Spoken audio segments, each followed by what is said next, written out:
Necessary Blackness Podcast, every Wednesday at 6 p.m. with award-winning journalist and filmmaker Raheem Shabazz. This podcast is only for those who are unapologetic, because the mind of the conscious man or woman recognizes no monopoly on truth. Truth is relative and always to be sought. Award-winning producer Raheem Shabazz continues the Elementary Genocide documentary series with The School to Prison Pipeline. That film exposes the social engineering done to African-American children in the school system. And his other film, Elementary Genocide 2, The Board of Education versus the Board of Incarceration, takes an even deeper look at the history of the American school system and how it was made to justify subjugating Black Americans. These films are on track to be the most discussed films in Black America. These films feature people like Dr. Boyce Watkins, Dr. Francis Cress Welsing, and many, many more. The documentary is available right now at elementarygenocide.com. That's elementarygenocide.com. Yeah.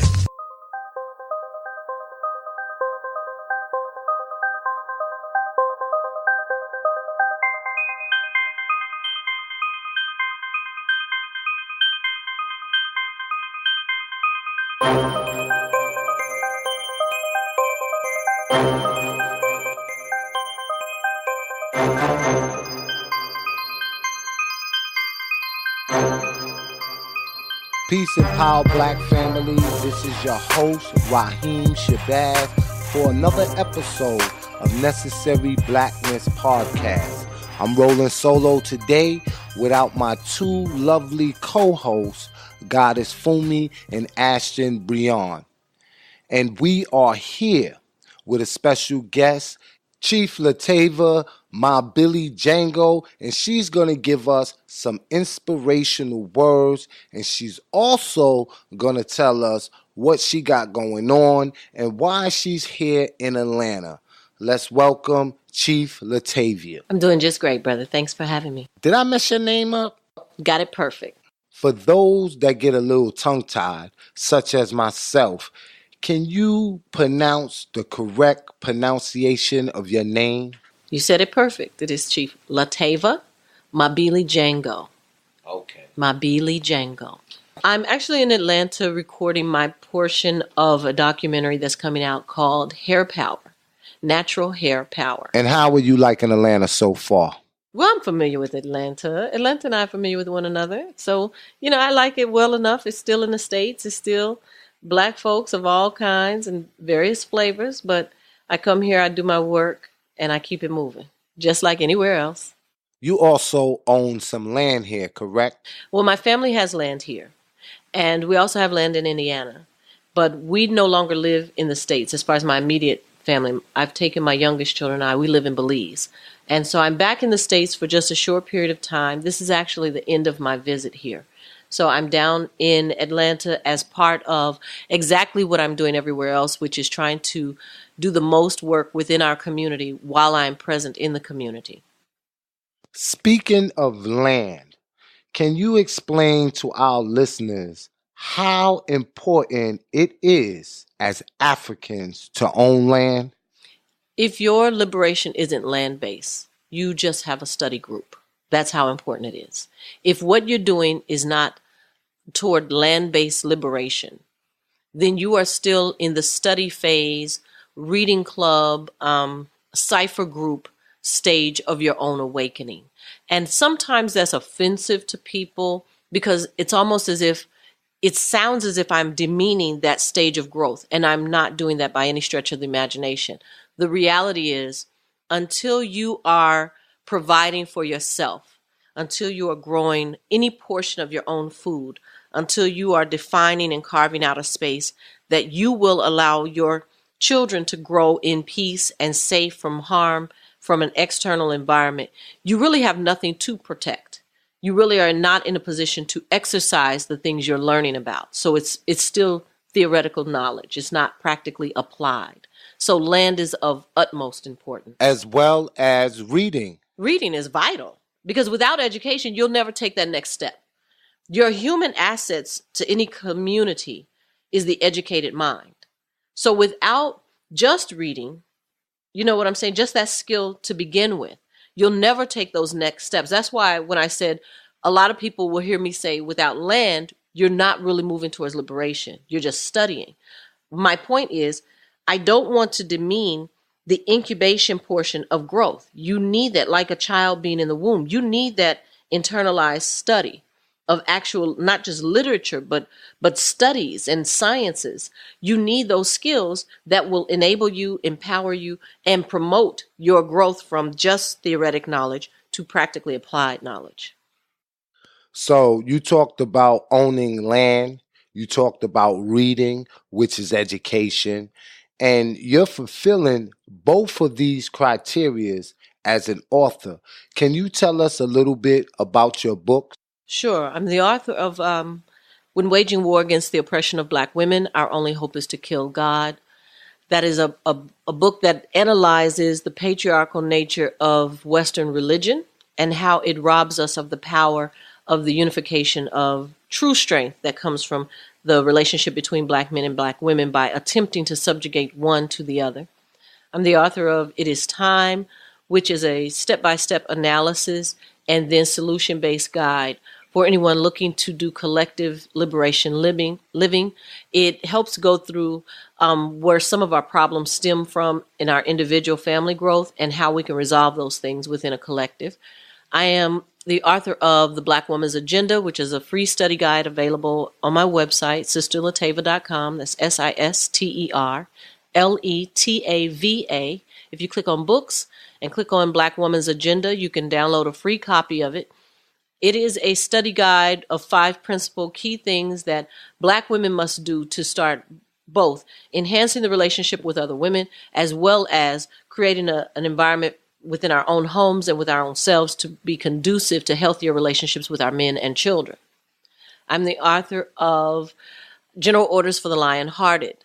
It is a small study guide for Black women who are of that warrior mentality and how they can effectively love and grow love with Black women who are also revolutionary. And did I name 5 titles? I think we're right there. Is it safe to say that most of your books are geared towards the Black woman? No. Most of my work is interpreted as being directed towards Black women, and I do primarily work with sisters.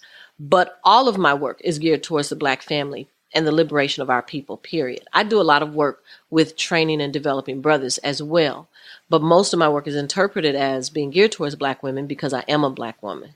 And we're not in the habit of seeing sisters in leadership roles. But if you consider my title is not Sister Chief, it really is chief of our collective. It's a military title, and we're quite militant and very adamant in our pushback against resisting oppression. As a chief, what is your primary responsibility to the community? The military aspect of our not only defense, but our resistance. Okay, when we talk about the defense and we talk about resistance, we're talking about military strategy. And you also run a warrior's retreat, correct? Well, we run various programs. What you're thinking of the warrior camp is actually one that is for our children. It feeds over into our rites of passage program, which again is for brothers and sisters. The warrior component of it is helping us to know what it takes to not only create, but also to defend a collective, a community. So we have like a candle that burns at both ends. We are both nation building and nation defending. So trying to put that in perspective for you, when I say the defense, it also encompasses the build, because as we talked about the farm, it's not just a matter of health when it comes to growing your own food. It also, yes, learns foraging. It also deals with economy, because when you have land, you can become financially self-sufficient. You also learn about energy because you can produce alternative forms of energy. You can do as we're doing in Indiana, working towards getting off the grid. So we are one utility away from being completely off grid. You can develop an income base that occupies all members of your collective if you are committed to working your land. Our open enemy never fights over things. They fight for the first thing to be territory. And from there, they grow economies. We have to learn. Our oppression has been systematic. Our liberation will be systematic. That has to start with a territory. No matter how great or small, you must have land. And unfortunately, we have grown accustomed as a people to following self-appointed leaders who have mastered the art of reading or authoring, but have not yet put their hands to doing. And that's why we find many of our efforts are stagnant. And then you have many movements. In many parts of the country, you have a lot of land controlled by African-centered Black people. But most people will tell you, those of us who hold land and we hold one another to the accountability of work and effort, you'll find that most people who are comfortable with studying our liberation, like you say, unapologetically Black, are not comfortable getting their hands dirty. They are not comfortable investing sweat equity. They are comfortable with a mentality that is very difficult to get rid of. And that's the idea of being a bought owner, if you will. You want to buy yourself into a position of ownership. So you'll hear a lot of people say, oh, that's what I want to do. Queen, I want to buy some land and then start me of this. And I'm going to bring these children out to start doing this work. And I'm going to get some other people to come and help. But they've never done that themselves. Or they've never worked alongside of collectives who are doing it. Because it's very difficult. Speaking of collectives, in Brazil, you run a community family collective. Can you tell us what is the difference between living in the United States and living abroad and running a collective there? Okay, I do live in Belize now. I've lived there not as escapism. I have not abandoned my people. That's something that's very important to me to be sure we're clear on. This is still very much so my fight. I left the States because I needed to put myself in an environment where I could be the most good to my people and the most good to my family. So living in Belize, we live on a shared living farm that is 5 generations now. And this farm, which is a beautiful, beautiful place to live with wonderful, wonderful people, is all Black controlled. It is a Black family that owns this farm. I live in a melanated town, as Belize is a Black country. It is Black run, Black governed. Everywhere you go, there's melanated business owners. The differences living there versus living here in the States, we don't even realize how much stress and pressure we live with on a day-to-day basis by living in the States that keeps our minds occupied to a point that we cannot put quality thought to our own liberation. Living in a place like Central America, where families were allowed to maintain their family structures and traditions, things move at a much slower pace, and you have room and time to breathe and think. Here in the States, most people are first and foremost concerned with how they're going to survive. Literally as basic as how they're going to feed themselves every day, how they're going to feed their families every day. In Belize, that is a matter, you do have to consider how are you going to make a living. However, for example, outside my door, there are oranges, there's coconut, there's avocado, there's mango, there's bananas, there's plantain. There's about 10 different fruits. You understand what I'm saying? The matter of feeding my family is never of major concern. Basic necessities are very cheap in Belize. Luxuries are very expensive in Belize. So you have an opportunity to decide your quality of life. Whereas here in the States, basic necessities are very expensive. Like there, I can buy bananas 10 for $1, which with the currency exchange rate is basically 10 for 50 cents. Oh, wow. So you understand what I'm saying? So you can afford to feed your family there. But it also clears your mind to be able to pay attention to more intense things. Like our people here, you'll hear a lot of rah-rah rhetoric, but they're really not familiar with what's going on in the political process. You'll hear a lot of complaining about just what your documentaries about the school system here.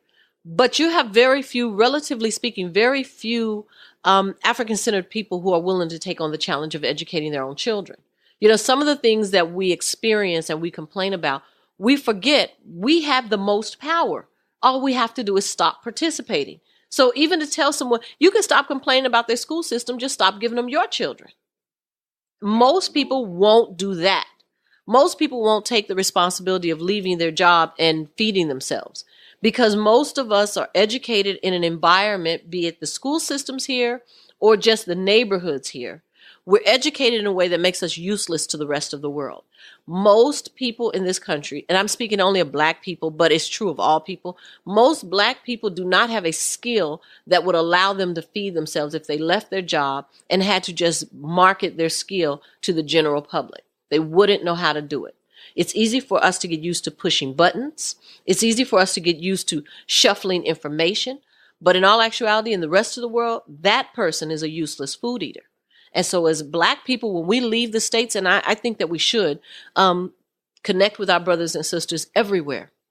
Now, I understand that Belize is in Central America. So my next question to you is, why not Africa? Why Belize? I can make this a stepping stone. I am actually headed to the continent. Okay. But the first thing I needed to do was get my children out of this hellhole. Sometimes we have a romanticized idea of the continent. The problems we experience here in the States started in Africa and are worse in Africa. Colonization started there. It landed us here. So while I'm on my way there, I'm returning to Africa not only because there's a debt owed, and I am a person who does believe there is a debt owed, but I'm returning to Africa to also be a help to the systemic hindrance that has affected my people. So when I left here and went to Central America, I simply took my children into an environment where everyone in authority looks like them. So if you're sitting in the States and telling someone, especially your child, you can be anything you want to be. See Barack Obama?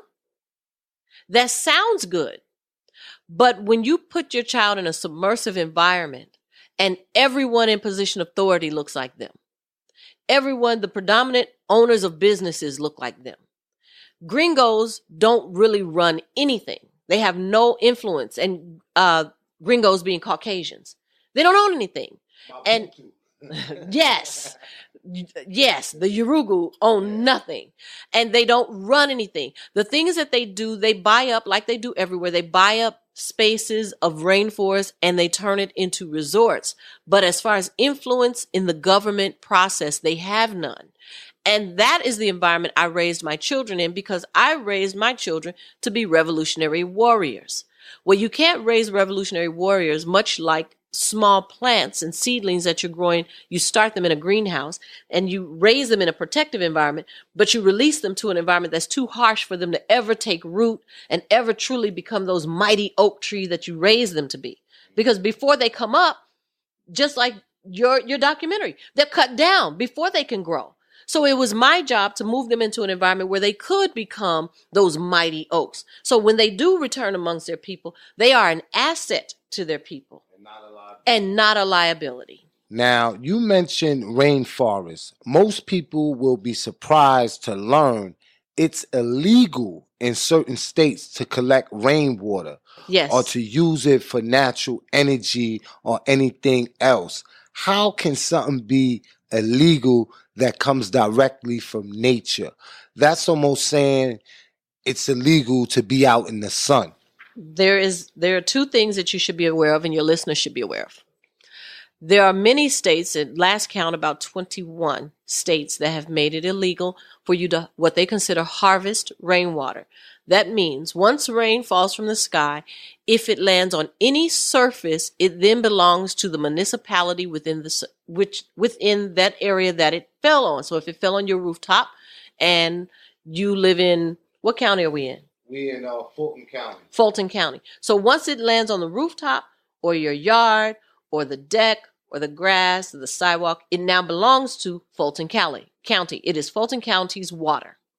So if you prevent it from hitting the ground, say it hits your rooftop and it goes into your rain collection system, that doesn't belong to you. You're stealing. That's one thing.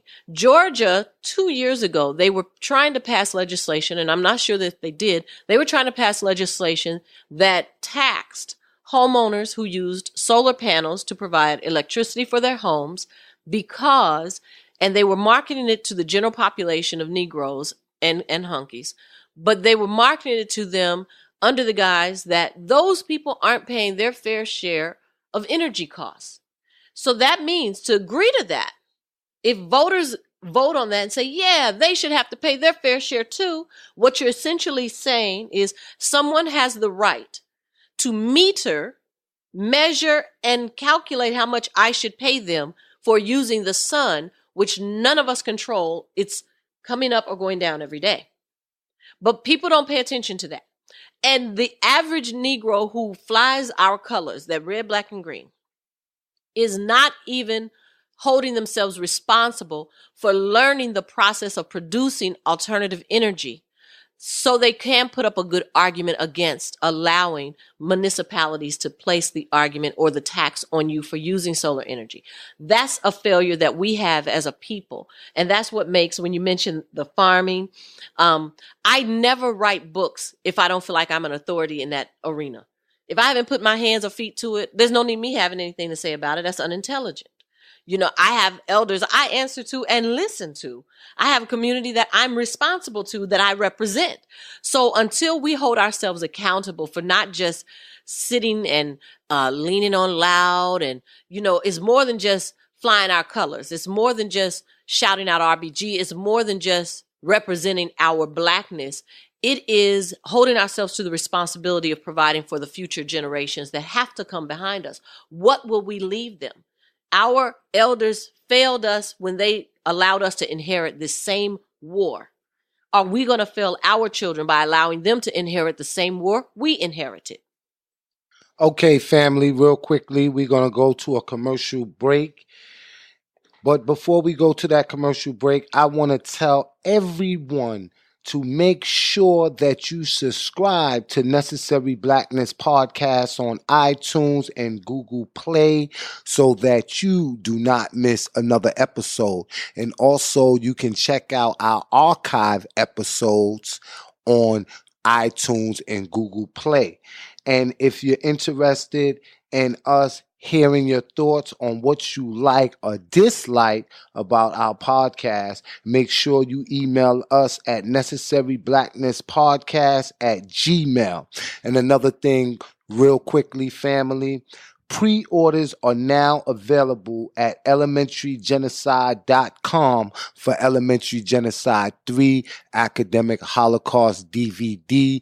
The official street date is August 22nd. However, if you pre-order it, you will receive it in advance. We're talking at least 5 to 7 days in advance. And also, you get a discount price for ordering it in advance. So make sure you go to elementarygenocide.com and get your order of Elementary Genocide 3 Academic Holocaust. And if you don't already have Elementary Genocide, the School to Prison Pipeline, or Elementary Genocide 2, the Board of Education versus the Board of Incarceration, make sure you go to elementarygenocide.com and order it as well. You also can order it from Amazon.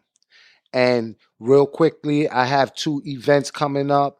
July 14th, I will be in Miami at the Lyric Theater, and I will be doing a screening of Elementary Genocide, the School to Prison Pipeline, as well as a lecture. So my Miami family, make sure you come out and see me. And also, August 14th, 2017, I will be here in Atlanta at the Pan-African Conference. There will be more information on my Facebook and my Instagram and my Twitter. So make sure you follow me on social media, and my handles at Raheem Shabazz. Hey Atlanta, have you heard?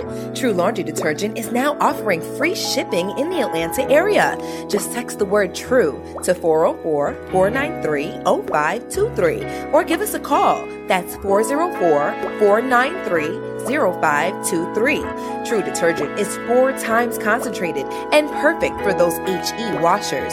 Just 1 ounce removes dirt, brightens fabrics, and leaves each load with a clean, fresh scent. Best of all, True contains no animal products, and it's safe for sensitive skin. Follow us on social media, True Detergent ATL.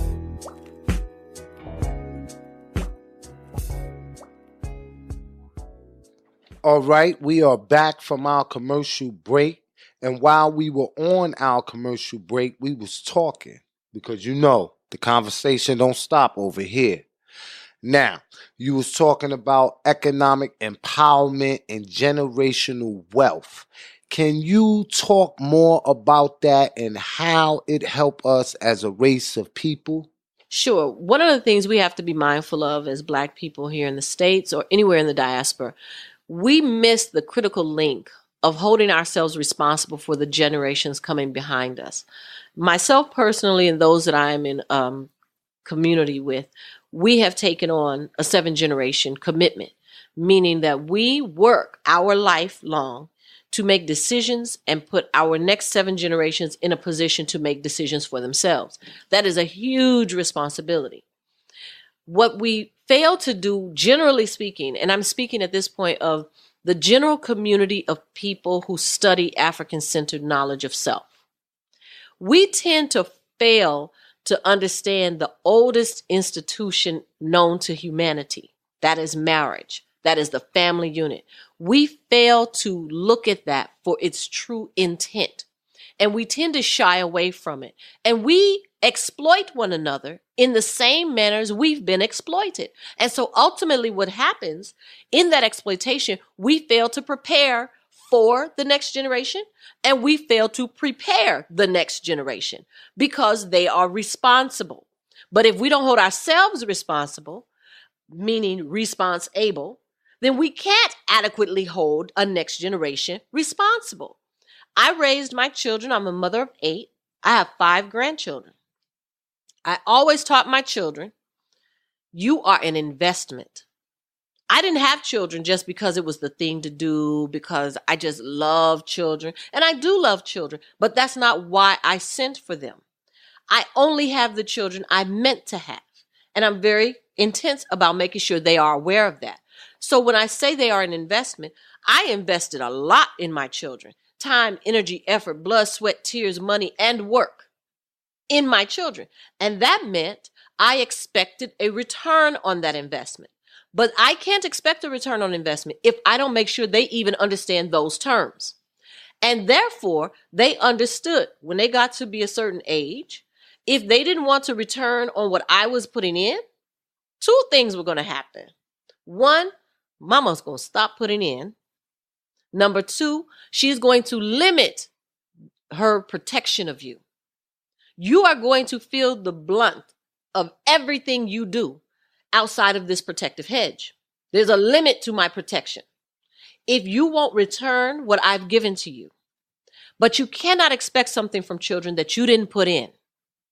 So I can rest easy at night. I used to tell my children all the time, and I'm thankful I don't have homeless children or this, that, and the other, but their little asses better be thankful too, because I'm their parent that is so okay seeing you live outdoors.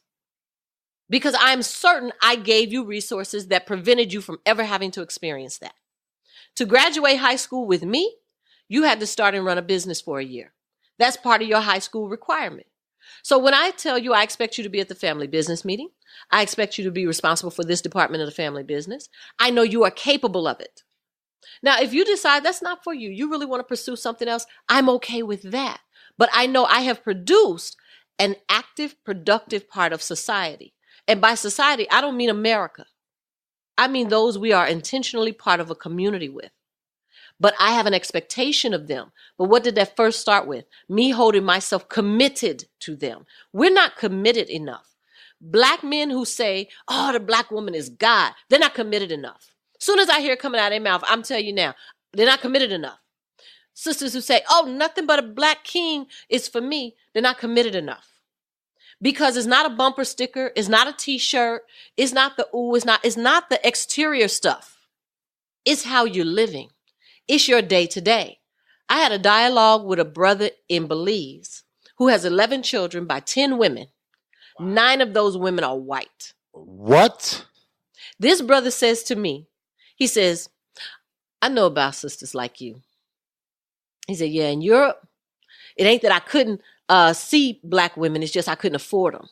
Because he spent a lot of time in Europe. He said, black women in Europe are highly coveted. It take a lot to get a black woman in Europe because white men love them. And ain't nothing they won't do for them. He said, you that kind of black woman that would really get a high price. You could name your price because you the type of black woman that would never have a white man. And any white man will give you anything you want because he wants to be that one. He wants to be that one exception. I said, yeah, I know you do know about sisters like me. Not only could that cracker not have me, you couldn't have me either. You understand what I'm saying? It's not that we're unaware. See, here in the States, we are made to feel like sisters ought to be happy if a brother is paying her any attention. But brothers have gone for the okie doke. And I'm going to just tell you, worldwide, you all brothers, black men, look like a joke, like you'd miss it. And I say this all the time. I said, man, we've had 4 hidden colors. And there was still room for this white money to put out hidden figures. You got to ask yourself, why? Why was there room for hidden figures to even be brought out? You know what he just showed the world? That not you, brother. So I ain't blaming you personally. I know somebody going to say, is she just something disrespect? That's not at all what this is. But understand, you make documentaries. You're a filmmaker. Absolutely. If you have someone come right behind a film you've released and they show a portion that should have been part of your story, what they're doing, they have to criticize your story. They're showing you how your scholastics is lacking, right? So I'm saying we had one of our in-house filmmakers produce 4 chapters, 4 versions of this truth. And he had white money come right behind him and show how, and believe me, I got a keen eye for this. The 4th Hidden Colors, a 2-hour documentary. You have less than 15 minutes of conversation about black women. Your story can't live without me. So there's no way in the world you tell me about your life and you didn't tell me about your mama. This is just not going to happen. Absolutely. You and I started talking about your family just lightweight. You would tell me about your aunt, your grandmother. You mentioned these people, and it was just about what happened after them, but you have to start your story with them. So this is what I'm saying. Our open enemy always shows how you the fool, because in every power position they own, every place you find white men in control, they have 2 things. They got a black woman in the boardroom and they got a black woman in the bedroom. Even if they're not married to a black woman, they got a sister in the bedroom. White males in positions of power make sure they get access to this melanin because our pillow talk is more valuable than the stuff they pay these consultants for. And they got you, not you, but brothers that you represent to look at us like we got to earn you. Like we got to qualify for this job. If brothers was really smart, especially when I'm talking about brothers, I ain't talking about common Negroes. I'm not talking about them average niggas. And I love niggas. I'll take niggas over Negroes any day. Because you can do something with a nigga. You can't do nothing with a Negro. That's just a wrap. But I'm saying our brothers who have any inkling knowledge of self, as soon as you start huffing and puffing and you subjugate your women, your white man know you're not a problem. Because he know he got you following what he put out in public. What he publicizes, we dominate our women. We are in charge. We piss on everything. But as soon as you try to live that, he has robbed you of what is your best weapon against him. Because a sister will accidentally come up on a come up. A sister will accidentally find a hustle. Every little system they put out, that's why they keep changing it so much. You could take a sister that Reagan started talking about these welfare queens. The reason they was calling them welfare queens, because as soon as you tell a sister how to get a check, she going to figure out how to get 2. It's just, we're not even necessarily trying to open our genius. But as soon as they separate us, now here's the real kicker. I don't just say, brothers, y'all don't this, brothers, y'all don't that. The next part of that is, we don't hold y'all sisters. We don't hold y'all feet to the fire of manhood enough. We allow you to be adult boys. We're not doing you a favor. We're not doing you a favor by making it easier for you to want us.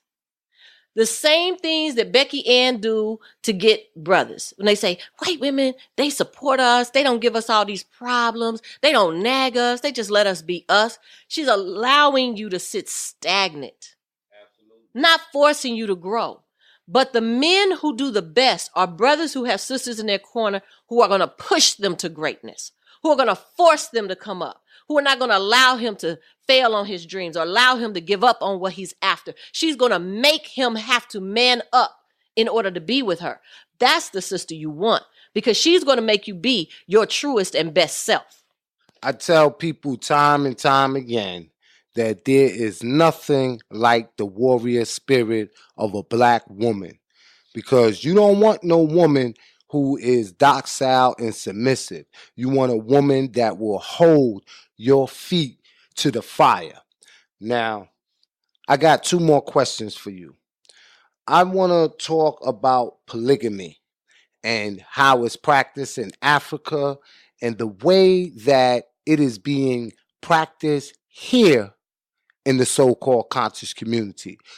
Give me your insight on that. Well, I am a poly woman. I'm from a poly family. So my views on it probably vary a bit.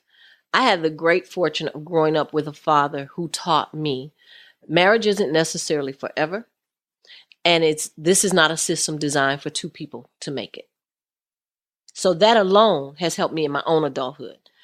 The other thing is I grew up in a fairly liberal environment where we learned that family dynamics are made up of the components you need. So although I was always familiar with polygamy, it was never like what I hear a lot of people try to pigeonhole it to be. It was never just, oh, you're going to need 1 brother and 5 sisters. It was, you're going to need the dynamics of this to be whatever works, because you're dealing with a fragmented people. And that's if it's a sister and 2 brothers, if it's 2 sisters and 2 brothers, I happen to have a lot of poly family friends. That's my personal life's makeup. But we've got everything from, you might have 1 wife and 2 husbands, 1 husband, 2 wives, 2 husbands, 2 wives. It's what makes those family units work, because all of my friends, my personal friends, who we go way back, and our focus is not the dynamic of adults. Our focus is the best provisions for the next generation. So all of the families that I speak of, we ain't rolling in the dough, but they are solid when it comes to what will be the care or provisions for their next generation's next generation. So when it comes to polygamy, I think I mentioned the oldest institution known to humanity. We have allowed ourselves to be emotionally wrung out when it comes to male-female relationships. And we've gotten far more engrossed in ownership of one another than we have in productivity with one another. The institution of marriage was designed to increase not only wealth, but control of assets, influence over families, to empower the next generation's gene pool. We've gotten away from that. We've gotten hung up in this superficial stuff. And all you have to do is show me the productivity of the unit, and I can tell you the basis of their union. If you tell me this brother got 3 women, I'm never going to be mad at that. But as soon as I see the next generation will squander and have nothing, he don't have an insurance policy. Neither of them have an insurance policy. They barely got a pot to piss in between them. They live in between 2 efficiency apartments. That's bogus. That's bogus. First of all, for a man to have me, he's got to match my assets. He's got to match my assets. If you're not going to be able to increase my territory, I already don't have any use for you. So now, once you just up your game with that, now you're going to have to show me how we can increase each other. I'm a force multiplier. If you have no force, 0 times 1,000,000 is still 0. So you understand what I'm saying? And when we put ourselves in a position where now you have to justify your position, that might make you a little bit more leery of the position you apply for. And it's still going to keep taking us back to sisters have to have a position of what kind of opening do I have in my life? And what are the qualifiers for this job? Because this is damn sure a job. And if you can't do the job, don't apply. And there are qualifiers to this application. And it takes more than maleness. You know, it takes more than, oh, he think I'm fly. I really vibe with the sisters. You know, think about it. You're already messing up what you say, the science of mating. You're already messing it up because most of these brothers don't even care if these women get along. They just care if they get along with him, which tells you right there, he don't even get something for everybody. His children won't have anything. And he just wants to be able to impress you. You got a lot of these brothers out here just bromantic. They're not with these women because they feel like they can afford them. They're not with them because they really feeling all these sisters like this. They just hoping they can impress another man. I'm always suspicious of that. I'm already suspicious of your flow. Because you want this brother to be impressed. You want him to ooh and ah over what you got. When I see brothers out flossing, and I'm not even going to drop their names, but y'all know them ones I'm talking about. They want to show pictures of them and this woman half naked, pictures of them in this car, pictures of them and they homie buying these shoes and this, that, and the other. Who is he doing that for? I'm always suspicious of a brother trying to impress another man. He's not talking to these sisters. That's kind of moist right there. It ain't kind of moist. That's just what it is. And so the point being, when we start talking about polygamy, brothers and sisters have to be mindful. If they're not thinking from the perspective of, are we putting ourselves in a position where we are the most solid parenting team to create the best environment for raising any children as a result of this team? Are we doing this for the right reasons, or are we doing this for vain purposes? You understand what I'm saying? You got some sisters who just don't want to be responsible anymore. She just wants to yield all her responsibility to some brother.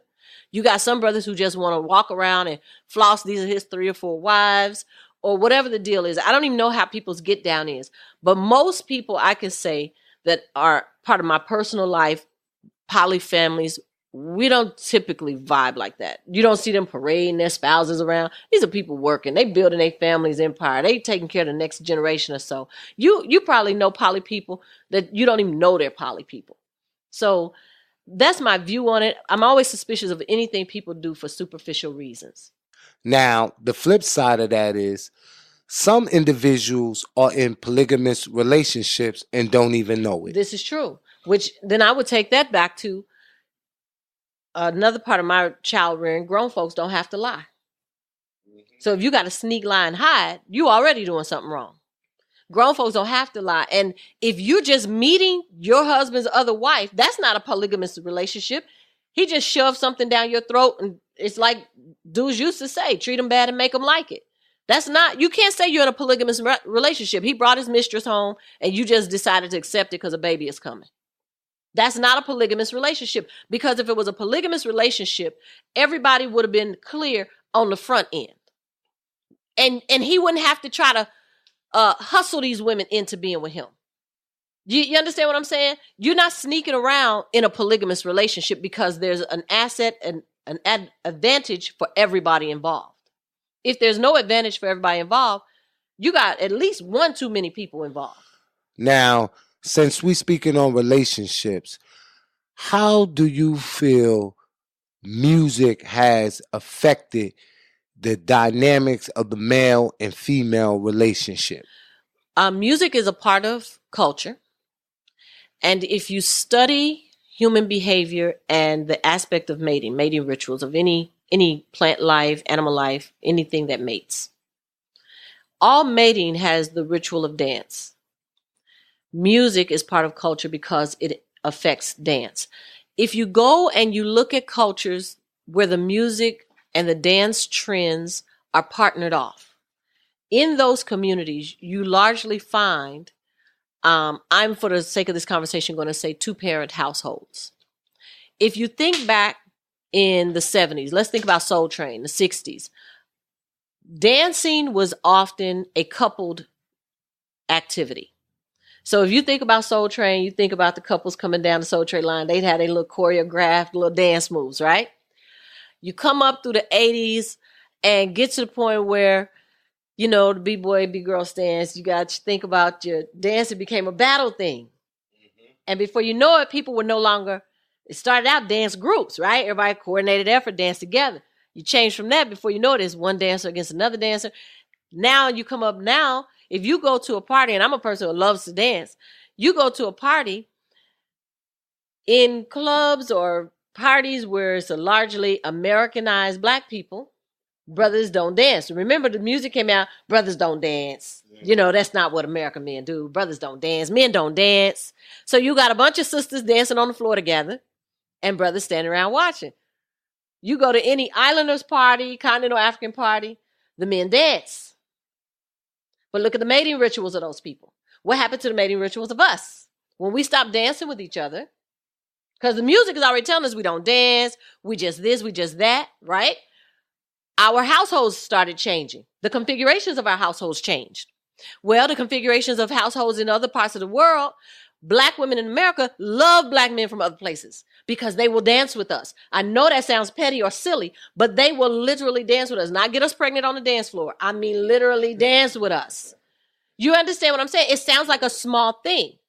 But when your enemy decided to co-opt, not just plagiarize your style, but when they co-opted your style, when they now make you a corporate musician, a corporate artist, you needed to be suspicious because he can control your mating patterns. He can control the household dynamics because it's all going to go back to your music. Well as the frequency of the music. Not just the frequency, but just think about some old school. You hear that first note drop and doggone it, you already see the sister you with. You already know, yep, you mad as hell with this dude. But that song, come on, you can slide up next to brother like, yeah, okay, I'm over it for 4 minutes and 37 seconds. I'm going to go back to being mad at you in just 2 more minutes. But the reality is, when our open enemy stopped just plagiarizing and started actually sponsoring, endorsing, that means they got to say so. So they've dictated all that has anything to do with our mating rituals, our household dynamics, and not just controlling us through frequency. They've been doing that to everybody. They do that with everybody. But this is now affecting the dynamics of the households who like certain type of music. And I like hip hop music. But I ain't crazy. I also can read. I'm also a scholar. You know what I'm saying? I'm a revolutionary person. We have to know we have an enemy. When you say you at war, they don't show up at war with a gun. They at war with you with everything. Everything. Everything's used against you. You have to use everything for you. And you can't just say, man, we're not listening to hip hop in this music, in this house. Jazz only. You can't shut them out enough because this monitor, this TV system, they're here.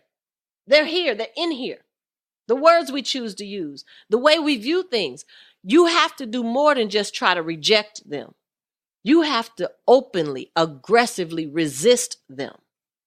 You have to deny them their impulse and their influence on your life. You have to be more and more committed. The number one thing they want us to do is to abandon each other. You got to be that much more committed to loving us. Before we go, I want to thank you for being a revolutionary and speaking up, not just for sisters, but for brothers as well. Now, we talked about familyhood, and you have a book that has a very controversial topic, and it's called Waging War Against the Black Woman. So my last question before we wrap up is, what war is being waged against the Black woman, and what can we, and when I speak of we, I'm talking about brothers, do to stop this war against our sisters? Guard the gate. The title of that book is When Waging War Against the Oppression of Black Women, Our Only Hope is to Kill God. What we need our brothers to do more than anything is guard the gate.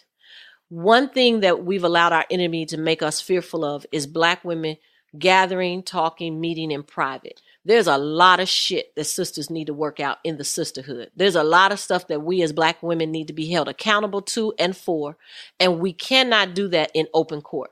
It has to happen behind closed doors amongst the sisters. Just like men know men, women know women. And there's some things that if we don't do privately, we'll never flush it out.